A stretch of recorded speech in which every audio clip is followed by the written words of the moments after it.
Mesut ওজিলের এই good বাইটাই হচ্ছে জার্মানির সোনালি যুগের শেষ স্মৃতি। ২০১৮ সালে মেসুত ওজিল মাত্র ২৮ বছর বয়সে অভিমান নিয়ে আন্তর্জাতিক ফুটবল থেকে অবসর নেয়।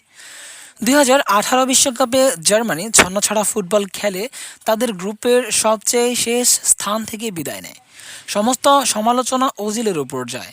জার্মান মিডিয়া এবং জার্মান ফ্যান্সরা ওজিলকে টার্কিশ বলে কটাক্ষ করতে থাকে, কারণ তার দোষ ছিল বিশ্বকাপ চলাকালীন সময়ে তুর্কির প্রেসিডেন্টের সাথে হাত মিলানো। ওজিল সেদিনই আন্তর্জাতিক ফুটবল থেকে বিদায় নেন। ওজিল মাত্র ৯ বছরে জার্মানির হয়ে ৯২টা ম্যাচ খেলে ৬৩ গোলের অবদান রাখেন, যেটা একজন মিডফিল্ডার এর ক্ষেত্রে প্রায় অসম্ভব।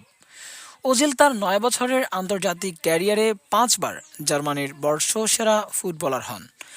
জার্মান ফুটবলের ইতিহাসে কোনো ফুটবলারই ৫বার বর্ষসেরা ফুটবলার হয়ে ওঠেননি কখনো।